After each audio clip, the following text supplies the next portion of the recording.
Hello दोस्तों, क्या हाल है आपके। मुझे पता है आप सभी ठीक ही होंगे और खुश होंगे।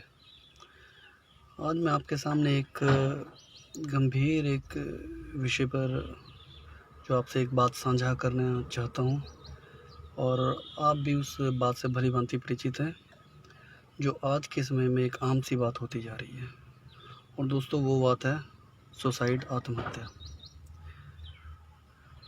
पहले कभी कभार सुनने को कोई बात मिलती कि किसी गांव में कुछ ऐसा हुआ है, लेकिन आज के समय में धीरे धीरे ये बात आम होती जा रही है। हर कोई दिन ऐसा नहीं जाता कि जिस दिन किसी न किसी ने ऐसा कृत्य किया हो। तो ये एक सोचने वाला विषय है, और हमें सोचना चाहिए कि वो व्यक्ति जिसने इतना बड़ा फैसला लिया है वो इतना परेशान क्यों है और किस वजह से परेशान है। क्या हम जो उसके दोस्त हैं, उसके परिवार के सदस्य हैं, उसके कोई रिश्तेदार हैं, वो उस बात को नहीं समझ पा रहे हैं कि वो इतना परेशान है, या हमें उसके पास बैठना चाहिए, उससे बात करनी चाहिए। तो हो सकता है इसमें हमारी भी कमी रही हो कि हम जो है उसे इतना समय दे ही नहीं पा रहे हैं कि वो हमसे वो अपने दिल की बात शेयर करे, या उसके दिल में कोई बात चली है, कोई परेशानी चली है। तो इसमें मैं व्यक्तिगत विचार आपसे साझा करना चाहता हूँ कि एक तो वो व्यक्ति जो इतना बड़ा फैसला ले रहा है कि मैं अब जीना नहीं चाहता, मैं मरना चाहता हूँ, मैं सुसाइड करना चाहता हूँ, तो वो एक कायर है। वो कायर क्यों है? क्योंकि वो उन कठिनाइयों का, उन समस्याओं का सामना ही नहीं कर पा रहा है। तो ये बहुत गलत बात है।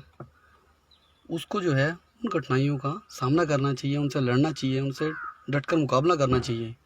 उसे ये नहीं होना चाहिए कि अब जो है मैं हार चुका हूँ, मेरे पास कोई विकल्प ही नहीं रहा इसके अलावा। तो वो गलत है, वो कायर है, क्योंकि वो उन समस्याओं का मुकाबला ही नहीं करना चाहता। दूसरी बात, स्वार्थी। वो स्वार्थी है। वो स्वार्थी किस बात से है? उसके परिवार ने उसे पाला पोसा, बड़ा किया, नौकरी हो सके तो नौकरी भी लगवाई हो, ठीक है, नौकरी भी वो कर रहा हो, उसकी शादी भी की है, उसका परिवार भी है, उसके बच्चे भी हैं।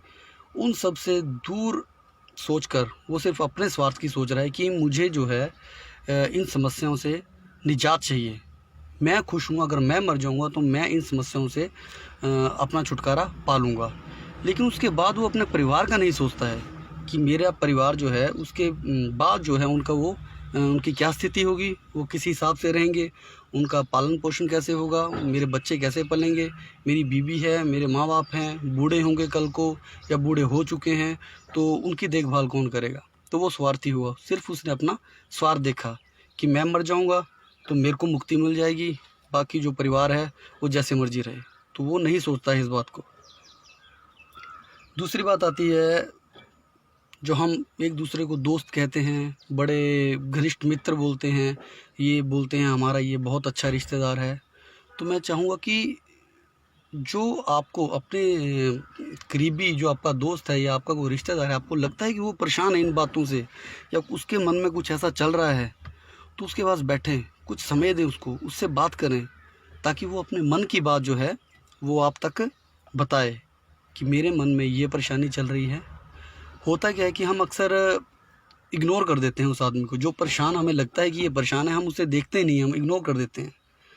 और वो जो है आदमी, वो आस्ते आस्ते धीरे धीरे अपने आप को अकेला अकेला महसूस करता है कि मेरी बात कोई सुनने वाला नहीं है।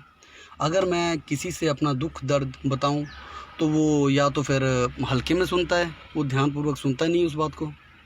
तो हमारा फ़र्ज़ ये भी बनना चाहिए कि उसकी बात को ध्यान से सुनें, उसको हौसला दें, उसको हिम्मत दें, और जब जितनी बात वो आपसे शेयर करेगा उसका उतना ही मन हल्का होगा। ठीक है, तो इस बात का आपने ध्यान रखना है। उसके बाद बैठें, उससे बात करें, उसकी हिम्मत बढ़ाएं।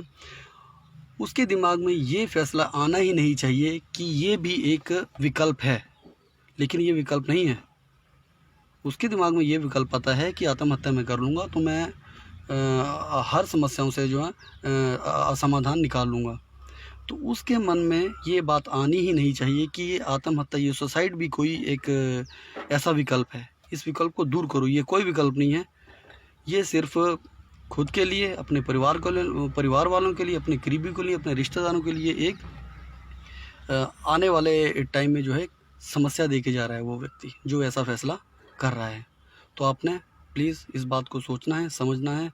और जो व्यक्ति परेशान है, ऐसा चाहे वो घरेलू परिस्थितियाँ हों, चाहे वो कोई आर्थिक परिस्थितियाँ हों, उसके पास बैठें, उनकी बात को सुनें, समझें, उसका हल निकालने की कोशिश करें, उसे हौसला दें, हिम्मत दें, ताकि उसके दिमाग में ये सब बातें ना आएँ।